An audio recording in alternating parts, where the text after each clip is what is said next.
Hello, listeners. This is Kat, and welcome back to Put Your Hands Up Podfics. This will be the continuation of Little Acts of Kindness. This will be Part 75, Chapter 75, entitled Planning. Izuku and his classmates returned to the school, and as they did, Izuku sat next to Denki. He had his notebook out and wrote a bit, tilting the notebook towards Denki. Was Ashido able to spread the message? Denki smiled, nodding slightly, and Izuku flipped the page, hiding the previous message from anyone who might be looking. Not that his message gave a clue as to what the message Ashido was spreading, but it would still let the others know something was going on. Tenya had told them to take this training exercise seriously. Yagi had told him to have some fun while doing it. Izuku still wasn't sure about being a leader, but he did want to talk more with his teammates. He had a few plans that he wanted to test, so he had asked Ashido to silently spread word to the other villain team members to meet up after school. He had told her to direct them to Snipe's weapon range. He had gotten permission from Snipe that morning to allow them to spend some time there in order to have their meeting. Using the vents, he made his way through the school, knowing he wouldn't be followed this way.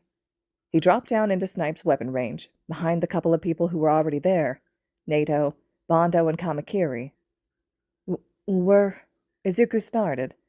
Bondo gave a small shriek, as the three whirled around. "Izuku!" Nato exclaimed, eyes widening. Izuku smiled sheepishly. Sorry. How did you get here? Kamakiri demanded. I walked, Izuku responded, which was technically true. He just was walking in the vents. Nato snickered, grinning at Kamakiri. I told you my rival was awesome. Kamakiri crossed his arms. Right. I still haven't seen proof that he's good enough to lead us, though. The mohawked boy scoffed. They overpower us, and you expect Mr. McStutters to lead us to victory? Izuku flinched, shrinking down into himself a bit, even as Nato glared at Kamakiri. Calm down, please, Bondo said. You promised to give him a chance, the kid reminded. The boy gave a huff and fell silent as the door opened and a couple more students showed up. Still more Class 1B students. Izuku knew it would be a few minutes before his classmates would start showing up, considering they had to navigate the halls. 10 minutes later, and the entire villain team was gathered. He wrote on a paper and showed Shoji, who gave a nod and extended his arms, then smiled. I'm not hearing anybody nearby. We're good to talk.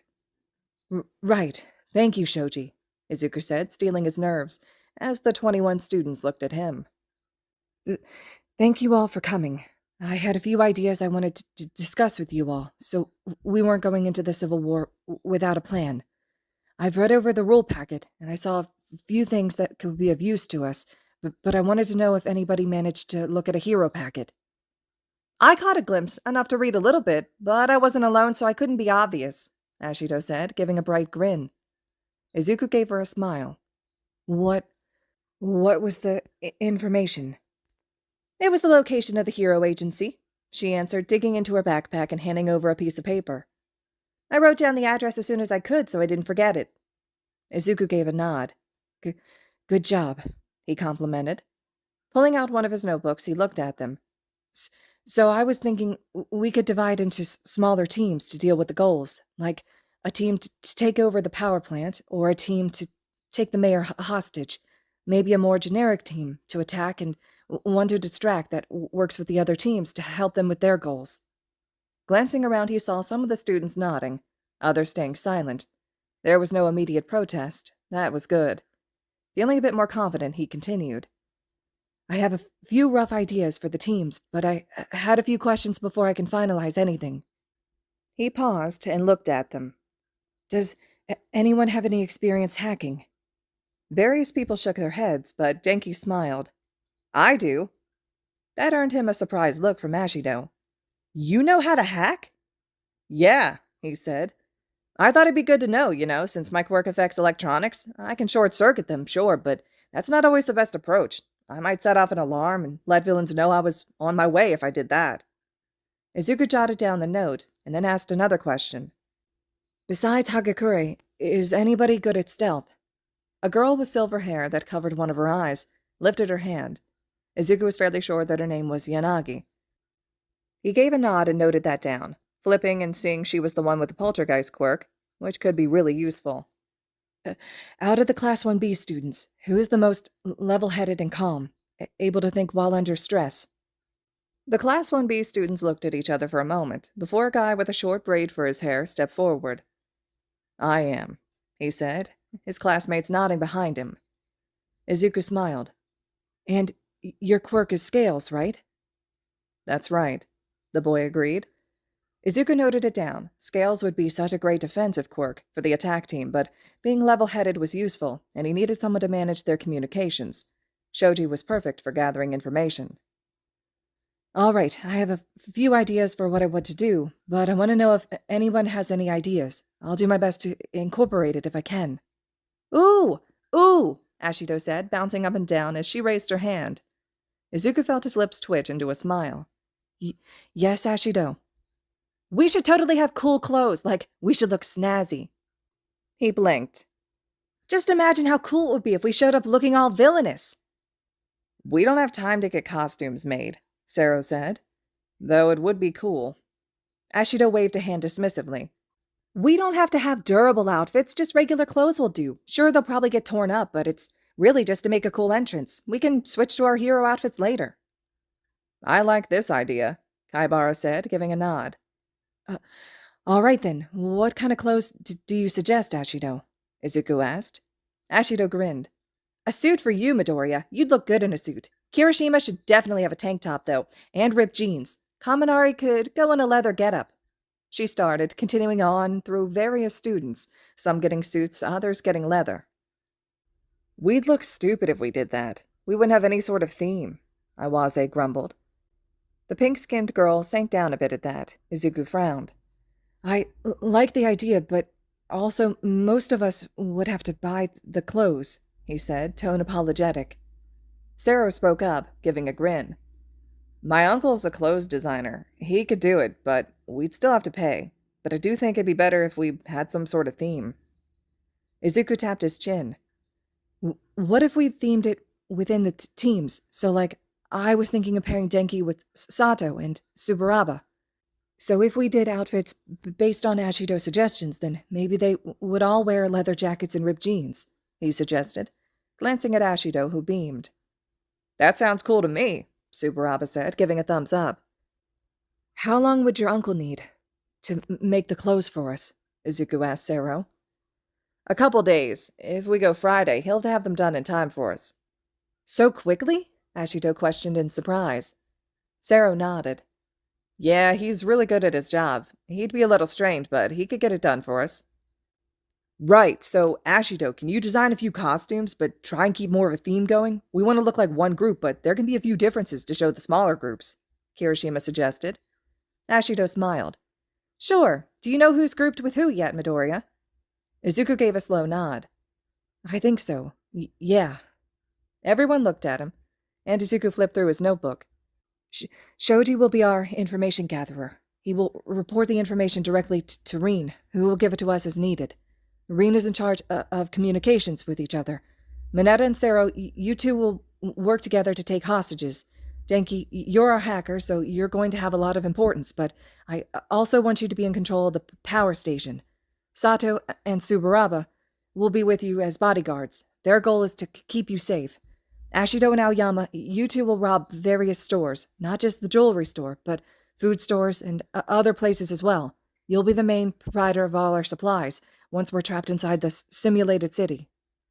Nato, Bondo, Kodai, Koda, you four are part of a distraction team. You'll work with the various teams to help them accomplish their goals, keeping the heroes away from them.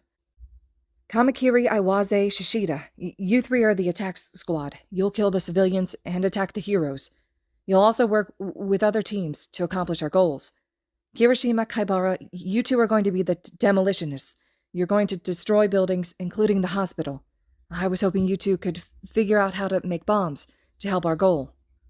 He looked at the people, seeing them give nods, understanding their general roles. What about us? Hagakure asked, gesturing to Yanagi.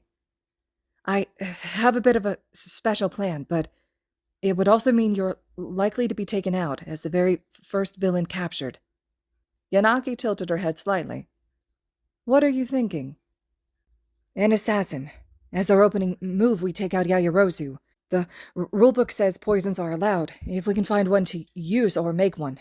It also says that any poison will count as lethal for the exercise. Both of you are good at stealth, so you're the best bet for delivering the poison to Yaoyorozu, without being caught before it's administered, though you'll have to be careful of Jiro. Yanagi would be able to do it from a bit of a range with her quirk, but once discovered, she could still be caught. Hagakure will have to sneak up close range, but her invisibility would help her out. And the other girl? Hagakure asked. Well, assuming that the other plans are successful, at one point, Kaminari will cut the power to the Hero Agency. By that point, I want the other girl to be inside it, primarily to make sure the assassin escapes, but also to bring down the Hero Agency. Neither of our quirks are exactly useful for that, Hagakure pointed out. Izuku gave a nod. But if I have Kirishima and Kaibara close by, they not only help you escape, but bring down the building. Yanagi seemed thoughtful, as she gave a nod. I think Hagakure would have a better chance to assassinate Yaoyorozu. She is more familiar with how Jiro's quirk works. I, on the other hand, believe I could escape, even if the power fails to go off. If I let myself get captured, then I can be in a position to help Hagakure. That works with me, Hagakure said. Izuku smiled. All right, so does anybody else have any ideas we should include? Psychological warfare, Nato said, grinning. We can taunt them and make it more likely so they'll make mistakes. That's a good idea, Shoji said. But how do you propose we do this without putting ourselves in danger? Mineta spoke up. Well, what about a video? Video? Izuku questioned, frowning. That might work, but who would be the spokesperson? It was silent for a moment. What about you, Midoriya? Sato suggested. Izuku stared wide-eyed at Sato. Me? But I'm not exactly good at speaking. I mean, I'm not very intimidating. Ashido rolled back, bouncing on the balls of her feet. But you could be. I bet if you tried, you could be really scary. I don't see it, Kamakiri said with a snort. I can see where Ashido is coming from, Aoyama said, giving a grin. With a few modifications and the right acting skills, I do believe Midoriya would be quite the villain leader. Kamakiri shook his head. Fine, we try it, but if the video's no good, someone else does the video. Then that's our plan, Ashido cheered. Izuku buried his head in his hands, earning a sympathetic pat on his shoulder from Denki. Okay, we have a basic plan. I have a few other things I need to figure out, but I think we have a chance to win this. He got doubtful looks from some of the members, but his classmates smiled at him, a silent show of their belief. The group broke apart, heading off their separate ways, but Izuku stayed behind with one of his teammates, having a request for them.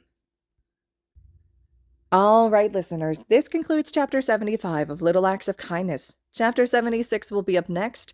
Let me know your all's thoughts and reactions to everything so far, especially Izuku's plan that he's come up with. And as always, thank you all so much for listening.